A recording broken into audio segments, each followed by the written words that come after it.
அனைவருக்கும் வணக்கம். கடந்த செவ்வாய்க்கிழமை பாகிஸ்தானின் தலைநகரான இஸ்லாமாபாத்திலே தற்கொலை குண்டுதாரி ஒருவர் மேற்கொண்ட தாக்குதல் காரணமாக 12 பேர் உயிரிழந்திருந்தார்கள். 25க்கும் அதிகமானோர் காயத்துக்குள்ளாகியிருந்தார்கள்.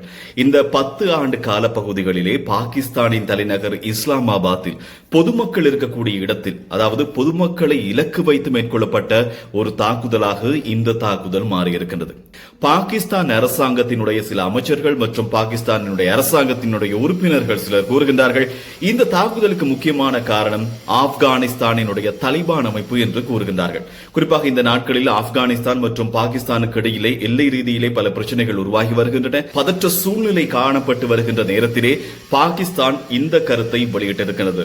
அத்தோடு இந்த கருத்துக்கு மேலதிகமாக ஆப்கானிஸ்தானுக்கு இந்தியா துணை நிற்பதாகவும் தகவல்களை வெளியிட்டிருக்கின்றார்கள். இதனை இந்தியா வன்மையாக கண்டித்திருக்கின்றது. இந்தியா கூறியிருக்கின்றது, ஆதாரமற்ற முறையில் உங்களுடைய கருத்துக்களை நீங்கள் பகிர்ந்து கொள்வதை தவிர்த்து விடுங்கள் என பாகிஸ்தானுக்கு இந்தியா குறிப்பிட்டிருக்கின்றது.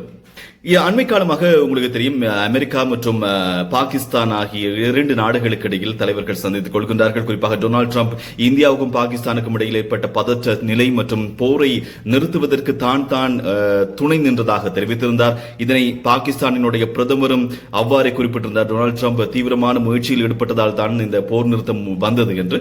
ஆனால் இந்தியா தொடர்ச்சியாக யாருடைய முடிவும் இல்லாமல், அதாவது 3வது தரப்பினர் யாரும் உதவி இல்லாமல் நாங்களே தான் இந்த போரை நிறுத்திக் கொண்டோம் என இந்தியா தொடர்ச்சியாக தெரிவித்து வருகின்றது. இது ஒரு பக்கம் இருக்கும் போது, இந்த பதற்ற சூழ்நிலை காரணமாக, அதாவது இஸ்லாமாபாத்தில் தற்கொலை குண்டுதாரியினுடைய இந்த தாக்குதல் செவ்வாய்க்கிழமை 12 பேர் உயிரிழந்த இந்த சம்பவத்தை தொடர்ந்து சில பதற்ற நிலை அங்கு காணப்படுகின்றது. இதற்கிடையில் இலங்கை கிரிக்கெட் அணியானது பாகிஸ்தானுக்கு சுற்றுப்பயணம் மேற்கொண்டிருக்கின்றது. 3 ஒரு நாள் மற்றும் பாகிஸ்தான் அதே நேரம் ஜிம்பாப்வேக்கு எதிராக முத்தர போர்களிலும் விளையாடுவதற்காக வீரர்கள் அங்கு சென்றிருக்கின்றார்கள்.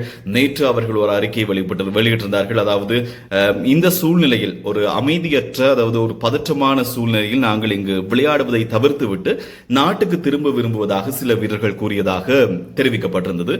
பின்னர் நேற்றைய நாளிலேயே இலங்கை கிரிக்கெட் கட்டுப்பாட்டு சபை ஒரு அறிக்கையை வெளியிட்டிருந்தது. அதாவது வீரர்களை எச்சரித்து குறிப்பிட்டிருக்கின்ற ஒரு விடயம், அதாவது பாகிஸ்தான் மற்றும் இலங்கைக்கான அந்த தொடர் தொடர்ச்சியாக இடம்பெறும்.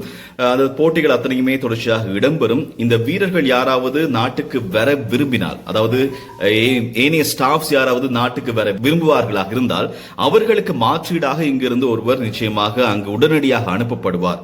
ஆனால் வருகின்ற வீரர்கள் மீது நிச்சயமாக விசாரணைகள் மேற்கொள்ளப்பட்டு சரியான நடவடிக்கைகள் மேற்கொள்ளப்படும் என்று இலங்கை கிரிக்கெட் கட்டுப்பாட்டு சபை அந்த எச்சரிக்கையை விடுத்திருந்தது கட்டளையாக.